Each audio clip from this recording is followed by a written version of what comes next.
Grab your fedora, it's time for Aurora, that real shit. This looks pretty cool, doesn't it? Unfortunately, this isn't the game. It's footage from a show called The Expanse. This is the game. Yeah, this took me a while. I've heard the jokes about EVE Online being a space spreadsheet game, but I think this is it. This is the space spreadsheet game. Despite how it looks, it's got a dedicated following and a lot going on, so let's check it out.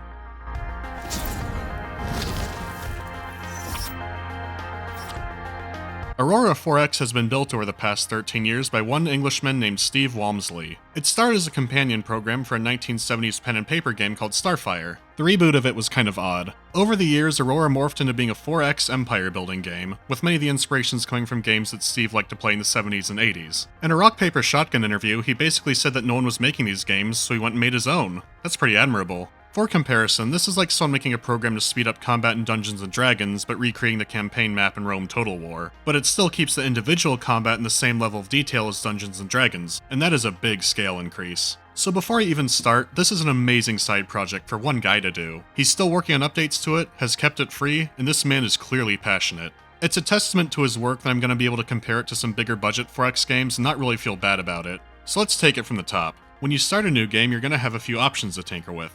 Then you'll get even more options. This is going to be a bit of a running theme. Some options like starting year are just for roleplay purposes. Then you have your more significant choices, like deciding whether you're going to be a trans-Newtonian empire starting out or a conventional one. If you've played Distant Worlds, it means you're pre-warp, but even if you choose trans-Newtonian, you're still going to be in your starting system for a while. There's also a few options for simplifying some of the harsher game mechanics. I'll talk about a few of these later because there's just too many to cover in one video. You also create your race from the screen, and this gives you a pretty good idea of what you're getting into. If a game is asking you about temperature and pressure tolerances, you're in for some shit. When you start the game, it might look like you did something wrong, but it's cool. You just need to press F3. And there it is. If you already feel lost before the game even started, you're not alone. I tried the older version out years ago, but even this time around I needed to use a wiki just to start a new game. This is a good time to talk about the visuals. I've heard them called intimidating, boring, and ugly. What's weird is that whenever I look at this game, I'm always reminded of using a TI-83 calculator. I'd show you what I mean, but I lost it somewhere in my recording studio, and I'll probably never find it. Getting back on track, I wouldn't necessarily call it ugly, more like utilitarian. This style isn't unusual for simulator games, but I've never played a lot of those. Even with those games, I try to inject some artwork into it. I found most of the graphics in the game were in the race editor, if you don't count the taskbar at the top. If you're raising an eyebrow at these races, it's also because I'm using the all-in-one installer. It's a pre-patched and packaged version of the game which includes some artwork and a soundtrack. The art stuff is okay, but I really dig the music they included. It's made by a Lithuanian composer who goes by the name Stellar Drone, and he releases all of his stuff for free. If you like the more synthy stuff in Stellaris, you'll probably be a fan of his work.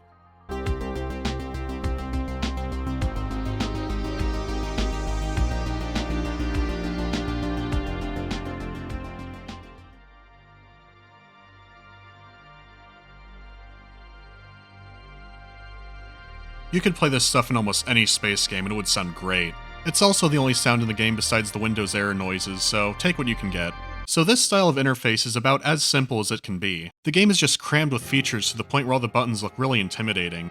But there are two glaring problems with the UI. Number 1. Some areas have a lack of player feedback. For example, here's me researching a technology and asks, "Are you sure?" "Yeah," and then it pops up at the top. I get that I did something. A lot of the time there is no confirmation prompt, and you just click from a drop-down menu option and the order is sent. So you would not need to click this big button below all the options. What's more difficult is that these menus have a lot going on. Sometimes it looked like the game was about to crash, but then it was all fine. It was just processing a more complex command. When I designed a ship part and pressed create, the game just stared at me. Did I do something wrong? Well, no, because if you go to the research tab, you'll see it's right there. It just doesn't tell you it worked. Some features have prompts, others don't. Some work flawlessly. Some look like they're about to break your computer. The problem is inconsistency. It makes the learning curve way steeper for an already complex game. Steve himself admits that this is the nature of the game and he can't really fine-tool everything to be streamlined. This means a player is dealing with a significant learning curve. I could handle Distant Worlds, I could handle EVE Online, I can even feel comfortable in Dwarf Fortress, but Aurora might be my limit. Even after loads of research and watching tutorials, I'm still confident that I'm missing a lot. It tries to help you with mouse over tips, but it feels like you really need outside material. The first hours of Aurora feel like going into a room, forgetting why you went there, getting a snack, and then putting your cereal box in the fridge. Number 2. When I said there were some glaring problems, I meant that a little more literally. Let's look at some other Space 4X games. Here we have Endless Space, Master of Orion 2, Stellaris, Distant Worlds, Sword of the Stars, and this game. Now these games have very different mechanics, but they have the same goal, which is to have the players sit down and play some long campaigns. I'm going to rapidly show you the screenshots in these games, and I want you to see if you can tell when Aurora 4X comes up. Ready? Don't blink. Assuming YouTube didn't mess up the frames, you could probably tell by the blinding white light that went into your eyes. Yeah, the map has a nice dark color scheme, but 95% of the time you'll be in menus. This is absolute hell on my eyes. It's the same feeling you get from office work or writing a big paper in university. Only it's worse because the font is small and there's a lot to read. 4X games in and out of space use a dark UI so you don't burn your eyes out playing it. If Aurora did have a night mode, I'd probably be able to play it longer in one sitting. I guess the bright side to this is if you have an office job with poor supervision, you could probably play this at work and no one would call you out on it. That being said, let me tell you how this game is played. This is going to be a bit streamlined. Sorry, but I didn't have a choice here. Explaining one mechanic in detail has pitfalls lead to other mechanics, and each would take about 3 to 5 minutes, and it would go on forever. I'm trying to give an overview, but I was accidentally making a guide at first. Do you know how much I had to scrap to do? When you start a new game, you'll have a big pile of resources on your starting planet. Quantity is self-explanatory, but access is how easy it is to actually dig them up. You could have a fat stack of iridium, but that won't help if you can't get it out easily. So your first priority should be building some ships and exploring the universe and finding more resources, but that's not so simple.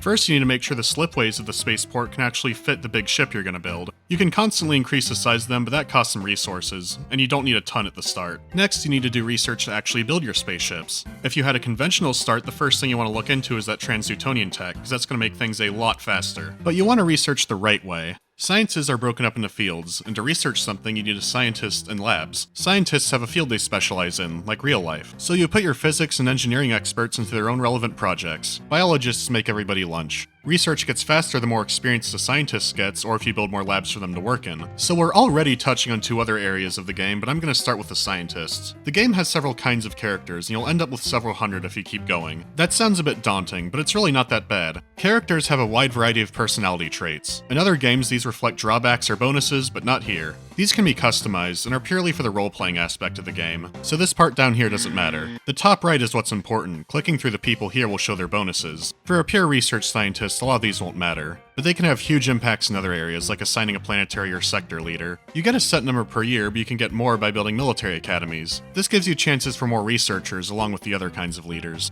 Luckily, there's an automated assignments button, so you don't have to micromanage everybody in the Empire. But we'll come back to that a bit later. That's part 1 of the research question. But where do labs come from? The easy answer is construction, but Aurora has a rate of construction.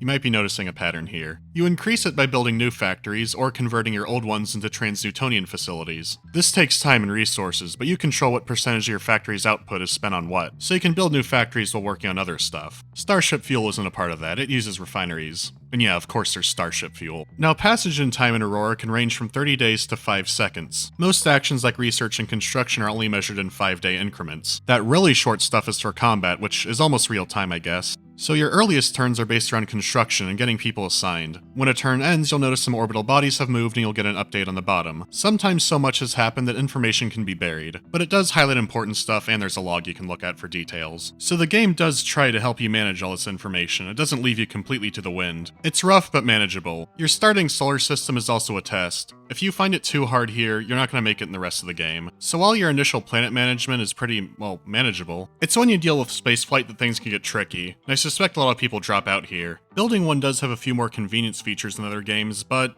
it also has some drawbacks. So here's how you build a ship. What the ship is gets decided by the parts you put in. This thing up here doesn't mean anything, it's for role-playing. The designer will just flood you with these stats, but adding a part to your ship is as simple as clicking it. You don't need to manually add in all the crew support stuff too, that games like Distant Worlds will do. It will automatically give you the bare minimum and adjust if you take something away. Simple enough so far. I noticed something fairly quickly when I was building my first ship, and that's I couldn't see any engines. That's because you have to design your first engine. Nearly every ship component in the game can be customized this way. Even the engines you put on your missiles can be customized. I don't think I can remember any other game that does this. What about the missile design menu?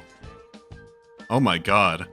Missiles are extensive to say the least, so we're not going to deal with that. As for engines, big fuel-efficient ones are what you want on your civilian ships. The game will tell you if it thinks it'll be better for a civilian ship or a military one, but it's your choice. It's not over yet though, because then you need to go to the lab and research the engine. Any other parts you wanted on your ship, like sensors or lasers, also need to be researched. So you might need to study hard before you go up into the stars. You also need to factor in the deployment time of your ship, so you'll need to measure the range of how far it'll go out and how much fuel it'll use on its journey. The last thing you want to do is build a ship just to get it stuck somewhere. The first ship you build is typically a survey ship. This is because you want to be scanning for materials as quickly as you can, so once it's to your liking, the design is saved. This is why you want to do your shipyard tonnage in check. It can't be built if it's too big, so when it does fit, then you retool the shipyard to build that specific kind of ship you want to build. Doing this for bigger ships later can take a long time. The ship takes a few months to build, so just work on other stuff in the meanwhile. Then the day finally comes. You built your first ship, but why does it say shipyard?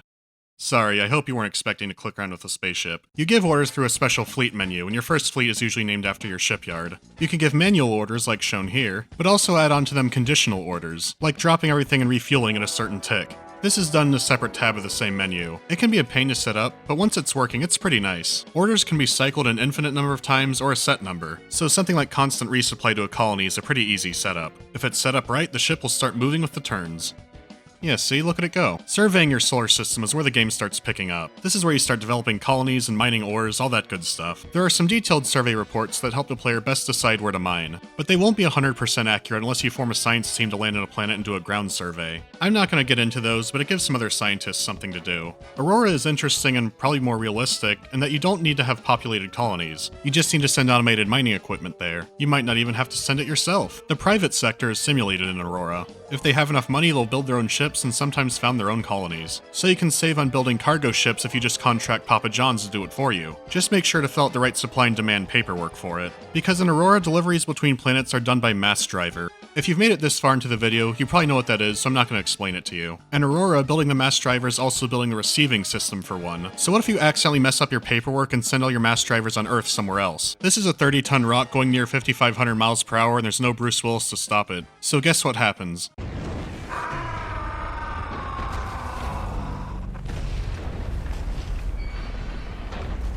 So do your paperwork right.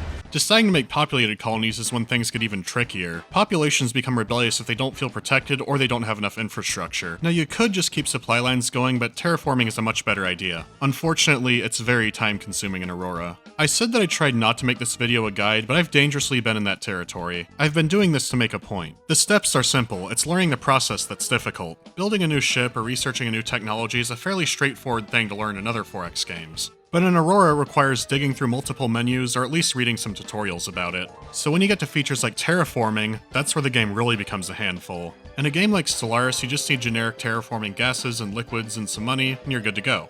By now, you should know what to expect from this game. My favorite examples for describing Aurora are either the missiles or terraforming, so here's how it works. You could build a terraforming ship, but moving over installations is easier at first. Once it's moved to the colony planet, you move to the environment tab, and that's where you need to do the work. Remember the species tolerances in the character creator long ago?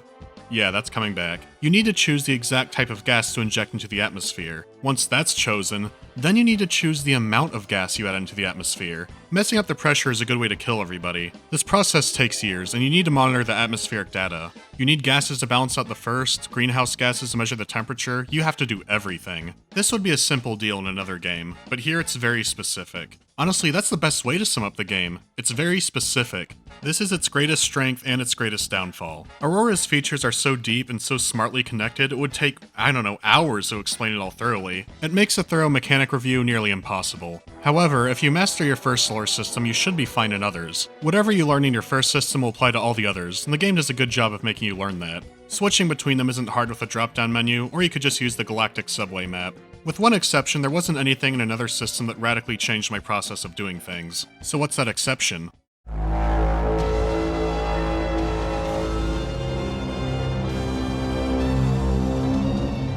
Oh cool, aliens. Combat's the last feature I'm going to talk about, because some people don't even get it in their games. The weapon systems on your ships can be placed into groups. That means if you're willing to, you can control every weapon on every one of your ships manually during a fight. That's pretty impressive.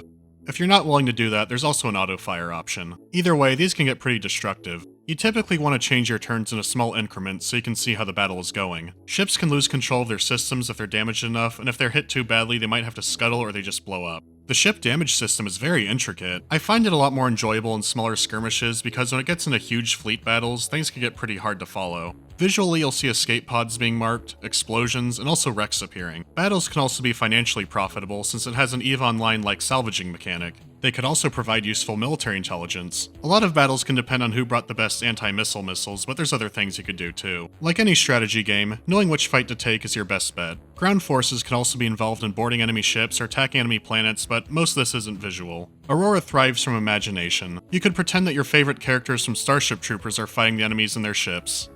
Well, okay, this isn't Starship Troopers, this is from, Power Rangers Lost Galaxy, but you know. I wouldn't call Aurora a bad game. I think it's just not my type of game. Let's say, in theory, you work in some kind of office environment, you go home, you've eaten, decide to fire up a game, and then this stares back at you. I think there would be a lot of days where you just wouldn't want to play it. For me, a lot of complexity with some tedious areas on top of having a really visually unappealing design is a fatal flaw. It's worth noting that this is version 7.1, and Steve has been working on version 8. So a lot of the nastier bug squashing is probably not going to be until then. Ultimately, this is a game Steve made for himself and other fans of his older tabletop games. He was just nice enough to share it with the public and do it for free. It'll always make me curious of what he could do if he had a budget and a team to work with. As it stands, calling this game specialized is an understatement, but hey, it's free, so check it out.